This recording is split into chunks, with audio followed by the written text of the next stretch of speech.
참 이름이 좋은 건 복이에요. 또 이름이 의미를 갖는 건 굉장히 중요한 것이어서 하나님도 결정적일 때는 이름을 이렇게 바꾸시잖아요. 저와 제 아내의 이름은 특이해서 멋지게 프로포즈를 잘 못해요. 4년을 연애를 했어도 결혼할 당시에는 멋지게 제가 좀 무드를 잡고 해보려고 하다가 웃겨가지고 결국은 못하고 말았는데, 생각을 해보십시오. 삼숙씨 얼마나 웃깁니까?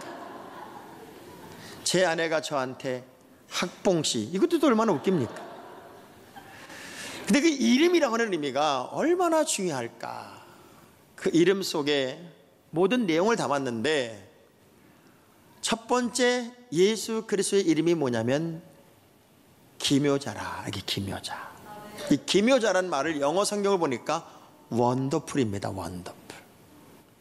여러분이 예수 그리스도를 딱 만나는 순간 내 인생에 원더풀이 연발될 수 있는 기쁨과 감격과 놀라움과 아름다운 이야기들이 만들어질 수 있겠다고 하는 거죠. 아주 놀라웠어요. 처음 예수님을 만나는 모든 사람들은 다 놀랍니다. 마태복음 13장 54절에 보니까 어떻게 놀랐냐면 이렇게 놀랐어요. 시작.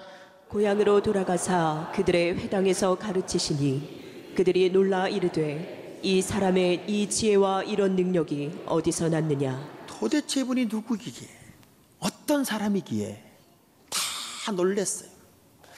제가 수많은 사람들을 만나보지만 저 사람 변했어, 저 사람 달라졌어 이렇게 얘기할 때 예수 그리스도를 온전히 만난 사람의 변화는 진짜예요. 근데 훈련이나 교육을 통해 변화된 사람들은 일정한 시간이 지나면 다시 원점으로 돌아가요. 그래서 누군가가 여러분을 보고 이렇게 말한다면 진짜예요. 야, 놀랍다. 어떻게 그렇게 달라질 수가 있어? 어떻게 그렇게 새로워질 수가 있어? 어떻게 그렇게 변화될 수 있어? 전 누군가가 예수 만난 여러분들을 보고 원더풀을 연발할 만큼 놀라우신 주님을 찬양할 수 있을 그 한 명이 여러분이 되면 얼마나 좋을까. 익명의 크리스찬들이 넘치는 이때 내가 크리스찬이라는 이야기를 말하기가 참 부끄럽다고 여기는 이때에 저는 오늘 아침에 트럼프 미국 대통령의 성탄절 점등식 연설을 보면서 깨닫지 못한 발람 선지자를 나귀가 말을 해서 그를 깨닫게 했던 것처럼 전 세계 크리스찬들을 깨우는, 믿음은 좋은데 생활은 사실은 완벽하지 않은 그 트럼프 대통령을 통해서 이 지구상의 모든 크리스천들을 깨우고 있지 않을까 하는 생각을 해봤어요. 이분이 나는 대통령이 되면 지금 미국에 10년 동안 입을 다물고 있는, 그렇게 말할 수 없게 만들어버린 메리 크리스마스를 성탄절에 모든 미국인들이 말하게 하겠다. 종교 평등을 이야기하면서 지난 10년 동안 미국은 굿 홀리데이라는 말을 성탄절에 했지 메리 크리스마스를 쓰지 못하겠어요. 그런데 이분은 연설에서 메리 크리스마스를 연발하기 시작했고 모든 미국 백화점에 굿 홀리데이라는 말이 떨어지고 메리 크리스마스가 다 새겨지기 시작합니다. 이분의 연설 속에 이런 얘기가 있어요. 이 미국은 기독교 국가입니다. 기독교 국가가 하나님을 높이지 못한다면 무슨 기독교 국가겠느냐.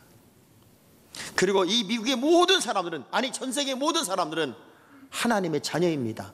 이걸로 대통령이 막 연설을 해버립니다. 만약 우리나라 대통령이 그랬다간 그날로 대통령 끝입니다. 이 놀라운 예수, 내 인생을 완벽하게 바꾸시고 그리고 강력하게 내 삶을 원더풀하게 만들어주시는 그 예수가 바로 나의 주님이시고 우린 그 예수를 만나는 거예요. 또 하나 이름이 뭐냐면 모사라. 이 모사라는 말은 영어 성경에 보면 카운셀러라고 되어 있습니다. 카운셀러. 우리 예수님은 여러분의 인생에 가장 소중한 지혜를 공급하시는 인생의 카운셀러가 되어주신다는 거죠. 그래서 저 높고 높은 보좌 위에서 이 낮고 낮은 인생을 맨날 굽어보시는 그런 주님이 아니라 우리 예수님은 어떤 분으로 우리에게 오셨을까? 요한복음 15장 13절 14절입니다. 시작.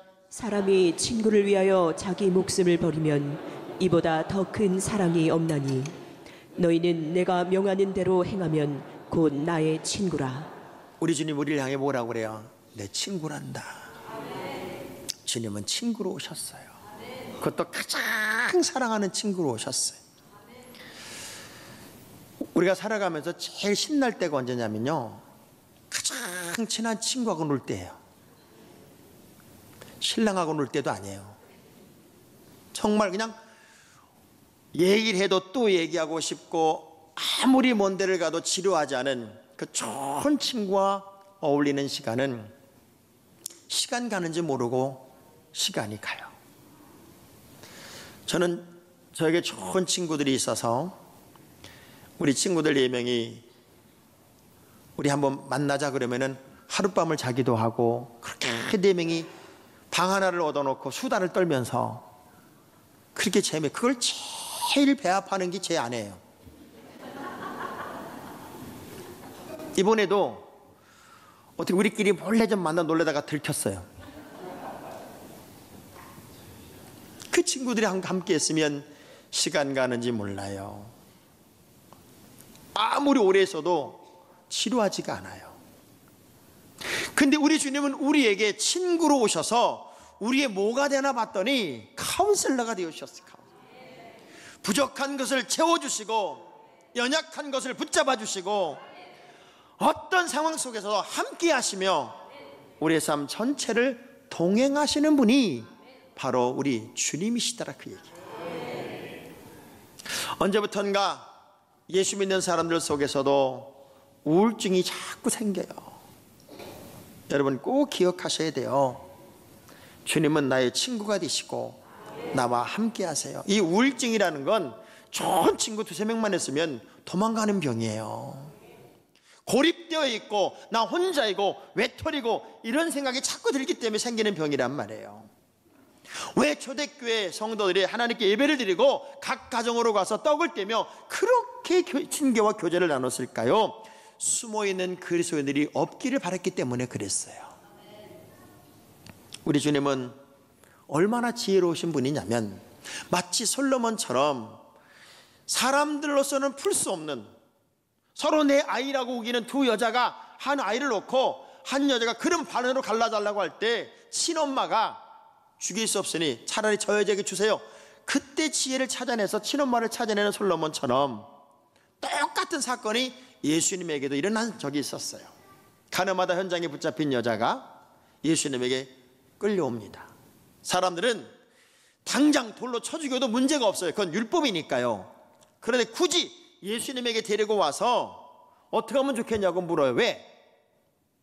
살려내라, 그냥 놓아줘라 그러면 율법을 어기는 것이어서 가장 나쁜 놈으로 몰아갈 수 있고, 죽이라고 하면 원수도 사랑하라고 하고 70모씩 7번이나 용서하라고 하신 주님의 그 사랑의 의미를 훼손하고 싶은 의미에서 이 여자를 데리고 와서 어떻게 해야 되냐고 물어요. 우리 주님이 얼마나 지혜로우시냐면요, 일체 반응하지 않고 땅바닥에 글을 한참을 쓰다가 사람들이 신기해서 다 쳐다보고 있을 때 그제서야 딱 한마디 하세요. 너희 중에 죄 없는 자가 돌로 쳐라. 그 한마디에 다 도망갔어요. 저는 우리 주님이 가진 이 놀라운 지혜가 바로 예언된 지혜였고, 또 우리가 그 예수를 구주로 만나려면 그 모든 지혜를 우리 주님이 나에게 주시는 선물임을 알아요. 저는 여러분 모두가 하늘의 지혜를 가지고 사는 특별한 지혜자가 되기를 주의 이름으로 축복합니다. 3번째 이름이 Might of God, 전능하신 하나님, 능력의 하나님. 그분에게는 못 이루실 것이 없는 전능하심이 있어요. 그 사람들은 처음에 주님의 그 전능하심에 놀랐습니다. 오병의 기적에 놀랐고, 병든 자가, 죽은 자가 일어나고 고침받고 살아나는 것에 놀랐습니다. 우리 주님은 두렵고 무서운 하나님이 아니라 모든 것을 이루어내시고 이룰 수 있고 할 수 있는 분이 바로 우리 주님이셨어요. 그래서 예수를 믿으면서 이것도 아니고 저것도 아닌 것을 사실 우리 주님이 제일 싫어하세요. 마가복음 9장 23절의 말씀을 한번 읽어볼게요. 시작. 예수께서 이르시되 할 수 있거든이 무슨 말이냐, 믿는 자에게는 능히 하지 못할 일이 없느니라 하시니. 우리 주님의 전능하심을 믿는 것이 곧 우리의 믿음입니다. 그 전능하심을 믿으면 아무리 절망의 환경이라도 나는 일어납니다. 좌절의 상황이라도 두 주먹을 불끈 쥘 수 있습니다. 극단적인 어려움이 온다 할지라도 전능하신 주님을 의지하는 믿음의 사람들은 절대로 포기하지 않아요. 물에 빠졌다 할지라도 주님의 손을 잡으면 건짐받는 것이고, 주님을 주목하면 물 위도 걸을 수 있는 거더란 말이에요. 그것이 바로 전능하신 주님의 역사였어요. 70명의 제자들이 어느 날 둘씩 짝을 지어서 이제 말씀을 전하고 복음을 전하고 돌아오면서 막 신바람이 났던 적이 있습니다. 신바람. 자기들에게 이런 능력이 있을 줄을 몰랐어요. 자기들에게 이런 권세가 있을 줄을 몰랐어요. 그래서 돌아오면서 신바람이 났어요. 뭐라고 고백하나 봐요. 누가복음 10장 17절부터 20절입니다. 시작.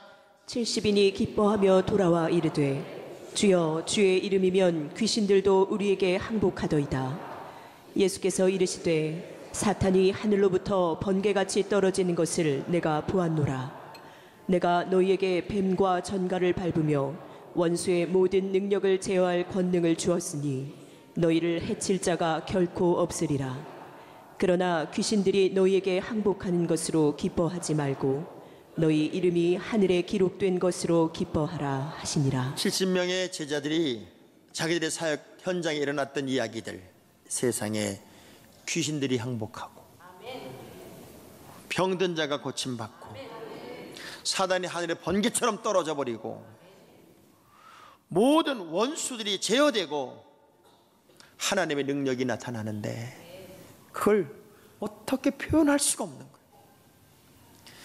막 감격하며 자랑을 합니다. 이런 일들이 있었다고요. 저는 여러분의 삶의 현장에 하나님의 능력이 나타나기를 기대합니다. 예수 이름에 권세가 있어요. 예수 이름에 능력이 있어요. 지금 여러분이 지치고 힘들고 병들고 여러분 스스로의 힘으로도 예수의 이름으로 명령할 이유가 있고 필요가 있어요. 왜? 그분은 전능하신 분이기 때문에. Might of God. 그분은 강하신 분이기 때문에 모든 악한 세력도 물리칠 수 있고 모든 능력이 내 안에 나타날 수 있으니까요. 더 놀라운 것은 그분은 이례적인 분이 아니라는 거예요. 영존하시는 아버지, Everlasting Father, 영원하신 나의 아버지. 예수님의 비유 속에요, 하나님을 우리 주님이 어떻게 표현했냐면 가장 첫 번째 하나님을 표현한 장면이 마태복음 6장 26절에 있는데 뭐라고 표현했나 보세요. 시작. 공중에 새를 보라. 심지도 않고 거두지도 않고 창고에 모아들이지도 아니하되 너희 하늘 아버지께서 기르시나니 너희는 이것들보다 귀하지 아니하니. 아버지였어요. 아버지. 하늘 아버지였어요. 그 아버지가 모든 걸 다 기르고 먹이고 입히시는 게 하나님 아버지였어요. 근데 그 아버지로 예수님이 오셨다 그 얘기예요. 그것도 영원히 함께 하시는, 여러분 인생 속에서 처음과 마지막이 되시고 끝까지 동행하시는 그 아버지 하나님, 그분이 예수 그리스도였어요. 그러나 여러분 외로울 이유가 없어요. 고독할 이유가 없어요. 신랑 되시는 주님이 여러분과 함께 하세요. 그분이 영원히 여러분의 아버지가 되어주셨어요. 아버지 그러면 이제 갖다 버릴 아버지 말고 정상적인 아버지들은 아버지 그러면 왠지 마음이 푸근해지고 괜히 의지가 되고, 그리고 튼튼한 버팀목이 되고, 그런 아버지가 없군요, 여러분은. 그런 감동이 있어요. 근데 그 아버지가 어떤 하나님 아버지냐? 영원토록 나와 함께 하시는 아버지. 얼마 전 통계를 보니까요, 우리나라에 고독사가 제일 많은 나이, 그런 통계가 나왔어요. 고독사가 뭔 줄 알아요? 혼자 살다가 아무도 돌보는 사람 없이 혼자 죽어가는 거예요. 그래서 죽은 지 며칠 지난 다음에 발견하기도 하고, 그런데 그 고독사가 제일 많은 나이가 50대랍니다. 50대 혼자가 되고 50대 외로워지면 나라에서 도움도 없대, 50대는.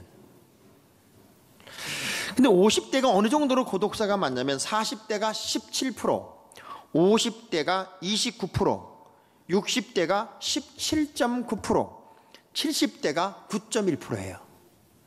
그러니까 70이 넘으면 고독사가 없어, 그냥 돌아가시길 늘 바라고 있기 때문에 이렇게 다 쳐다보고 있어서. 근데 제일 많이 고독사를 하는 도시가 어딘가 봤더니 서울 25.4%, 경기 20.26%, 부산 6.52%, 인천 9.26이에요. 그러니까 부산과 인천은 고독사 하는 분들이 그렇게 많지 않아. 왜 그런가 봤더니 바다가 있어서 그런가 봐, 바다. 근데 뭔가 갇혀있다는 느낌을 갖고 있는 서울, 경기 이런 데서 50대 남자들이 그렇게 쓸쓸히 죽어가는 사람이 많더라는 거예요. 우리 옆 사람 악수하면서 쓸쓸히 죽지 맙시다. 쓸쓸히.